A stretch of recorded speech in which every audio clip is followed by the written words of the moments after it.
J'ai un parent que j'ai connu, un grand-père, mais qui est mort très jeune parce qu'il avait été gazé dans les tranchées. Mais j'ai surtout un papa qui m'a bercé, d'ailleurs je le dirai tout à l'heure, de la guerre de 14, de ma naissance jusqu'à aujourd'hui. Alors pourquoi toujours des couleurs sombres, pourquoi pas des couleurs qui sont un peu plus explosives? Simplement parce que je suis sombre, déjà.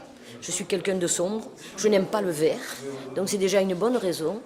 En plus, le thème ne porte pas à la gaieté, mais si vous remarquez, il y a quand même du bleu, du rose dans mes tableaux. On dirait du Bernex, mais alors là, c'est un honneur pour moi, parce que j'espère que je ne lui ferai pas de l'ombre. Je suis très fière et très touchée que cette exposition ait pour thème la célébration du centenaire de la guerre 14-18, car elle est loin en date et en même temps très proche de nous par ses atrocités sans cesse renouvelées au fil des ans, comme certainement l'exposition de mes collègues de la défense et la conservation du patrimoine en sera un des témoignages. Et puis fatalité, j'étais prévue comme cadeau de Noël 1947, en tout cas je l'espère, et je suis née un 11 novembre, comme un bon petit soldat que je suis, on fait ce que l'on peut. Tout cela a sûrement contribué à ce que cette guerre fleurisse en moi, jusqu'à ce que je puisse la cracher en couleur sur mes toiles. C'est pour tout cela que je l'ai intitulée « Couleur de l'atroce ». Je me permets de citer Olivier Bernex, mon professeur qui est là, et ami, et que je remercie au passage, et qui dit au regard de mes toiles, je le cite, « En peignant la mort, Josie peint un hymne à la vie, car l'art est une explosion de joie luttant contre la barbarie toujours à nos portes, et je sais qu'il est dans le vrai. » 1914, 1918, 2014, 2018, avec tous ceux qui participent de la culture. Je remercie Émilie, qui est directrice des affaires culturelles à la mairie des Pennes, d'insuffler cette dynamique. Nous essayons, comme tu viens de le dire, que ces 4 années soient des années de souvenirs, mais pas dans le misérabilisme, pas dans le figé, mais dans la réflexion, dans l'humanité aussi, et dans l'espérance sans cesse renouvelée que cela ne se reproduise pas. Depuis que l'homme est homme, il fait la guerre. Qu'on le veuille ou qu'on ne le veuille pas, quelle que soit la forme que prenne la guerre, il fait la guerre. Et aujourd'hui, c'est un secret pour personne, nous sommes en guerre.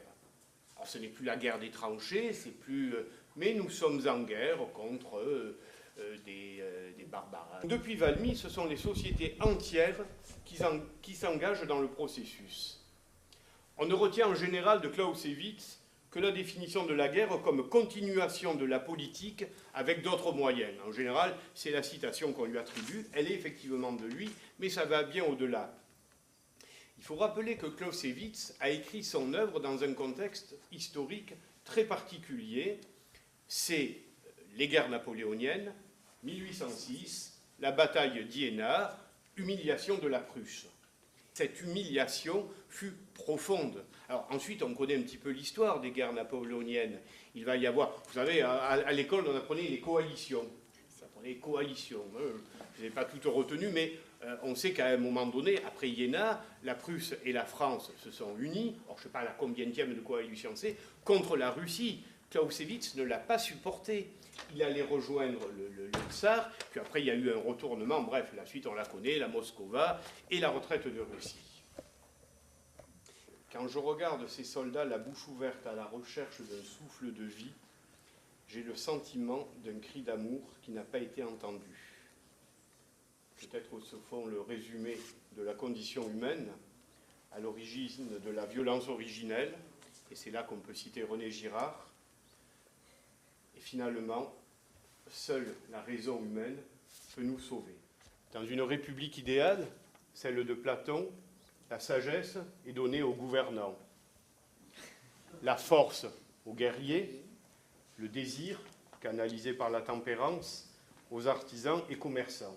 Quant à la justice, 4e des vertus cardinales, elle englobe toutes les autres. Puissions-nous essayer de dessiner ensemble cette cité idéale, pétrie de paix, pétrie de justice,